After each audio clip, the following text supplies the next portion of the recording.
Lightroom অ্যাপ্লিকেশনে আসার পর এরকম একটা ইন্টারফেস আসবে। এরকম একটা ইন্টারফেস আসার পর আপনাকে আপনার ফটো, যে ফটো এডিট করবেন সেই ফটোটিতে চলে যাবেন।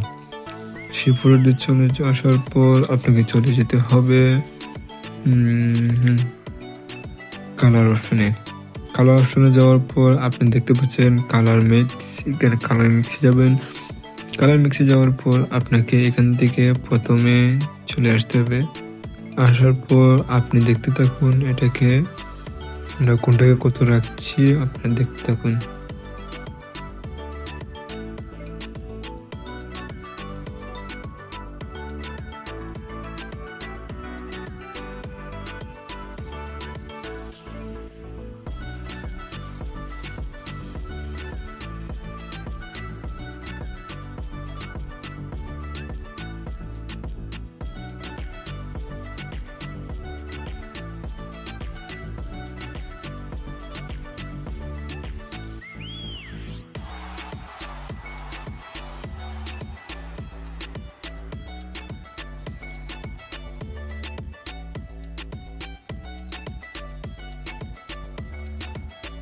তারপরে আপনাকে ডানে চলে যেতে হবে। ডানে যাওয়ার পর আপনি চলে যাবেন লাইট অপশনে। লাইট অপশনে যাওয়ার পর আপনি হালকা করে কমিয়ে নেবেন, কনটেক্সটও কমিয়ে নেবেন।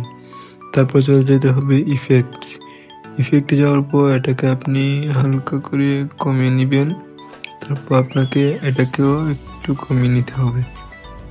এটাকে একটু কমিয়ে নিয়ে তারপর আপনাকে দেখতে পাচ্ছেন একটু অনেক সুন্দর একটি ফটো এডিটিং চলে আসলো। তো